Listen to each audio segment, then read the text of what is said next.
Tyron had spent decades serving his country, facing hostile territories and dangerous missions abroad. Yet none of that prepared him for the battle that erupted in his own suburban backyard. After retiring from the army, he used his hard-earned savings to buy a spacious property complete with a pristine swimming pool.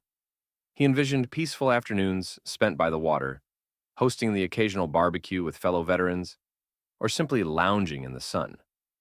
Unfortunately, the moment he moved in, his next-door neighbor made it clear she felt entitled to his pool. Her name was Karen, and she had the irritating habit of treating every public or private space as though it belonged to her. At first, Tyron assumed there had been a simple misunderstanding. He came home one afternoon to find Karen reclining on a pool chair, sipping a margarita like she was at an exclusive resort. He politely told her the pool was private property, expecting an embarrassed apology and a quick departure. Instead, she sneered and waved him away. "Don't be so territorial," she said with a dismissive flick of her wrist. "We're all neighbors here, aren't we?" Tyron frowned. He knew his property deed backward and forward, and there was absolutely no communal agreement allowing anyone else to use his pool. Yet Karen rolled her eyes, gathered her towel, and muttered, "Wow, you're being really aggressive right now. Didn't realize it was that kind of neighborhood." Then she stormed off. He recognized the undercurrent in her comment, that kind of neighborhood. He had encountered enough people who reacted badly to the sight of a successful black man living in a nice home. The next day, he installed security cameras and double-checked that his backyard gate was secure. Karen, however, kept showing up, acting as though it were normal to dip into his pool whenever the mood struck. She even began bringing her friends in a tiny Pomeranian that barked incessantly, leaving clumps of fur floating in the water. Each time he confronted her, she acted surprised and feigned innocence. "Oh, sorry, I thought you were out of town," or "It's just a quick dip. Why are you making such a fuss?" He tried complaining to the HOA, only to find they wouldn't intervene. Karen boasted about having friends in high places, so Tyron's pleas disappeared into a bureaucratic void. One night, he overheard her telling another neighbor, "He can complain all he wants. They'll never do a thing to me." Tyron couldn't ignore that. He refused to start fights, but never backed down from a necessary confrontation. If the system wouldn't rein her in, he would find a way to do it himself. Late one evening, he decided to do some digging. He had faced stubborn adversaries throughout his military career, situations where standard protocols failed, and he had to gather intelligence on his own. A quick search of Karen's full name led him into a maze of court documents, old social media posts, and news stories. What he found stunned him. Karen wasn't merely an annoying neighbor with boundary issues. She had a history of scams, harassment, and even outright criminal behavior. He discovered she had once been arrested for insurance fraud. She had staged a break-in at her boutique, trashed the place herself, spray painting racial slurs on walls, then filed a hate crime insurance claim. Investigators uncovered surveillance footage showing her committing the vandalism. Yet somehow, she dodged serious punishment. Karen had also been sued multiple times for swindling small businesses, taking money for marketing services she never delivered. A mom-and-pop bakery had gone under after losing thousands to her scheme. More disturbing still, there was a restraining order filed by a black family in her previous neighborhood, where she routinely called the police on their teenage son for looking suspicious in his own driveway. She keyed their car, spread rumors that they were drug dealers, and ultimately forced them to move away. Tyron felt a surge of anger. He now realized she was a seasoned manipulator. Her pattern was to target black families, using her influence and connections to keep authorities on her side. Tyron closed the browser, clenched his fists, and considered his next steps. He had dealt with people like her on deployments, those who believed they were above all consequences. He decided it was time Karen learned a hard lesson. Things escalated on a Saturday afternoon when Tyron arrived home after visiting an old army buddy. He sensed trouble the moment he saw the row of cars parked outside his house. Rounding the corner, he froze at the sight of a full-blown pool party in his backyard. At least 30 people were gathered, grilling, blasting music, and using his chairs and tables like they owned them. Empty beer cans floated in the water. Someone Tyron didn't recognize was flipping burgers on his grill, wearing an apron that was clearly Tyron's. He spotted Karen lounging in the center of the pool on a large float, sipping another one of her trademark margaritas. His voice boomed across the yard. Are you out of your mind? Get out of my property, all of you. Karen barely glanced over. Relax, she said, rolling her eyes. It's just a casual get-together. No need for your attitude. He glared at her. This is my house, my pool. You're trespassing. You and your friends need to go.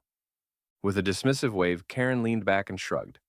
I have permission from the HOA, she lied. They told me we could use the pool as part of the neighborhood amenities. Tyron's blood boiled. He knew it wasn't true, but when he tried to argue, some drunk partygoer laughed and told him not to be so uptight.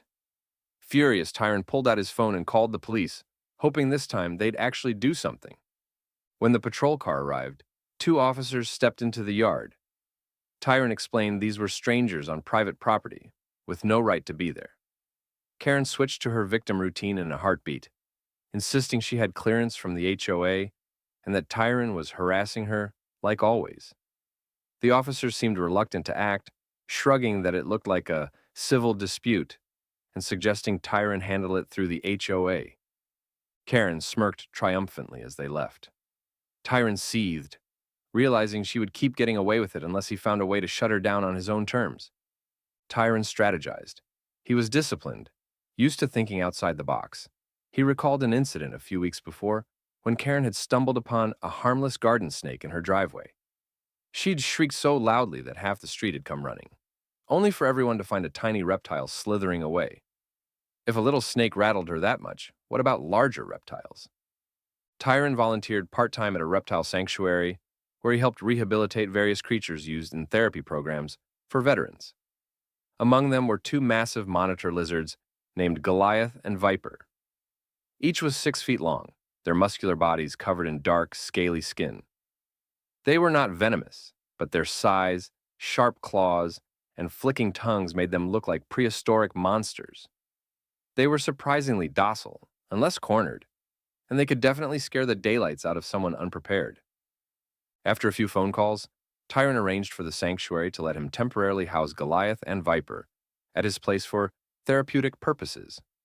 He set up a secure enclosure in a shady area near the pool, ensuring they had space to move around without actually being harmed. Then he installed fresh motion detection cameras in every corner of the yard, double-checking that everything was recorded clearly. The next morning, Tyron left his gate unlocked on purpose and waited indoors, checking the camera feeds from his phone. As expected, Karen strutted in, wearing her usual sunglasses and carrying a pool towel. She wandered to the pool's edge, presumably thinking she could enjoy another stolen swim. Then, Tyron carefully released Goliath and Viper from their enclosure. Instantly, the 2 monitor lizards recognized the water as a place to explore. Their forked tongues darted in and out as they slid into the pool, stealthy and swift. Karen was floating on a recliner raft, dozing off, when she finally caught sight of them. Her reaction was explosive. She bolted upright, eyes bulging. The lizard swam toward her, curious about the unexpected visitor. Karen shrieked, arms flailing.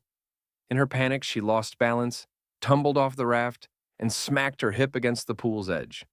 Her sunglasses flew off, landing with a plop. Goliath and Viper hissed, more spooked by her thrashing than actually hostile. Karen, convinced they were attacking, scrambled to get out of the water. She clutched the side of the pool, screaming for help.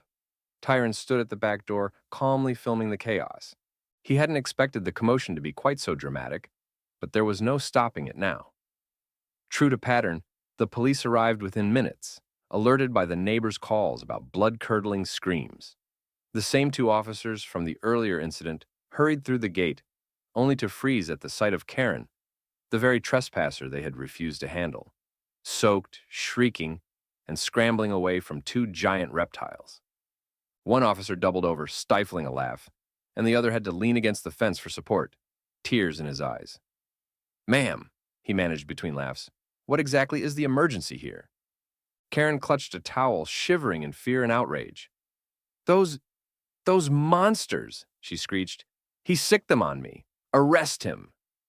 Tyron stepped forward, arms folded. "She entered my property again without my permission," he said calmly. "I have a posted sign warning about lizards, and the gate was closed, if not locked." She chose to come in. The taller officer approached Tyron with a look of bewildered amusement. You own these reptiles? Tyron nodded. They're therapy animals from a reptile sanctuary. Perfectly legal. And I warned her.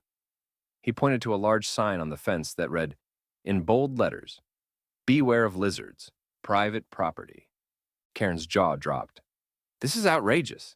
They could have killed me. One of the officers pulled out his phone, quietly filming the scene. I'm going to need to document this for official reasons, he said, but it was obvious he found it hilarious. Karen demanded they arrest Tyron for animal cruelty. The officers glanced at each other. Ma'am, said the shorter one, he's not endangering them, and they're not breaking any law by being in their owner's pool enclosure. Also, you were trespassing. Karen's face burned crimson. That's a lie. The HOA, the officer sighed. Right, the HOA.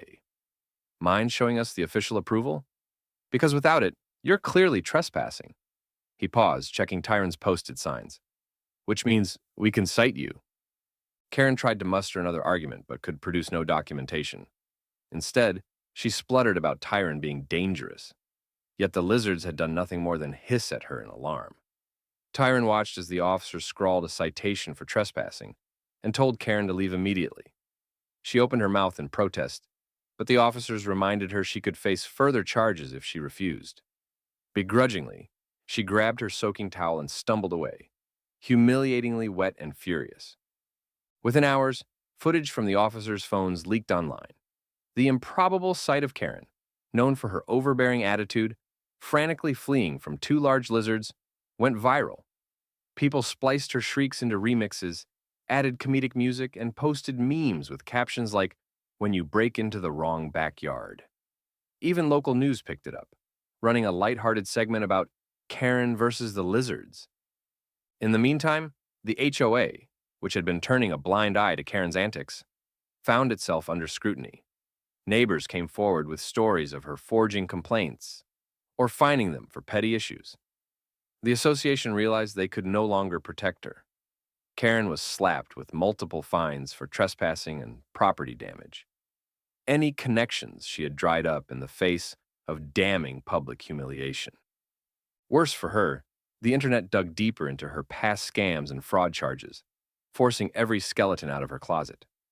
Within days, Karen's personal and professional reputation was in tatters. She faced legal battles on multiple fronts for older incidents that gained renewed attention. Under that pressure, she sold her house and vanished. A moving truck showed up one morning, loaded her belongings, and left without so much as a goodbye. Tyron never saw her again. The community couldn't stop talking about the epic downfall of a woman who had once seemed unstoppable.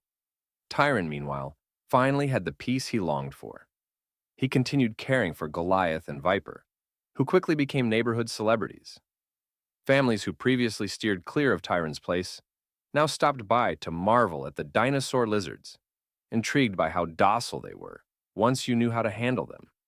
Local news even did a follow-up story highlighting Tyron's volunteer work with the reptile sanctuary, showing how exotic animals could help veterans cope with PTSD. Donations to the sanctuary rose after the piece aired, and Tyron found a new sense of purpose in advocating for creatures often misunderstood by the general public. Every so often, someone would ask, "So, do you regret using them to scare Karen?" Tyron would smile and shake his head. "She learned a lesson about respecting other people's property," he'd say. "No one got hurt, unless you count her pride." He spent that summer basking by the pool, Goliath and Viper sunning themselves near the water's edge, not a Karen in sight. It felt surreal how quickly the drama subsided once she was gone. The HOA, once ignoring his complaints, now sang a different tune, offering apologies for the oversight in allowing Karen's behavior. Tyron accepted their apologies, but privately noted he would trust his own instincts and resources first if trouble arose again. In a final twist of fate, Karen's meltdown had one positive outcome for Tyron. He was approached by a reptile conservation group that wanted to sponsor educational events at his home, hoping to use Goliath and Viper's newfound fame to promote responsible ownership of exotic animals. They even offered to help cover maintenance costs. Tyron, who never sought fame, found himself an unlikely local hero, championing an important cause. No one truly knows where Karen went or if she tried the same tricks in another neighborhood. But for Tyron and everyone else who had suffered her nonsense, her abrupt departure was a tremendous relief. Life settled into a pleasant rhythm of quiet mornings by the pool, afternoons volunteering with reptiles, and evenings sharing meals with friends who admired his calm, yet decisive way of handling adversity. He sometimes reflected on the irony. After serving in war zones, he had come home seeking tranquility, only to confront a different kind of battle, a petty tyrant with an overblown sense of entitlement. In the end, a pair of imposing but harmless lizards had done more to restore peace than countless calls to the police or the HOA ever did. Tyron concluded that sometimes you had to meet outrageous behavior with creativity and courage. Bullies always think they're above consequences until they find themselves cornered by a force they can't manipulate. And in this case, that force happened to be two scaly reptiles and a retired army vet who refused to be pushed around. With Karen gone, Tyron could finally enjoy the home he worked so hard to build. The pool sparkled under the sunlight, his sanctuary at last. If there was a moral to the story, it was that no one is truly untouchable, and every Karen eventually meets her match. In that neighborhood, the day Karen fled was the day quiet victory belonged to Tyron, and a pair of giant monitor lizards named Goliath and Viper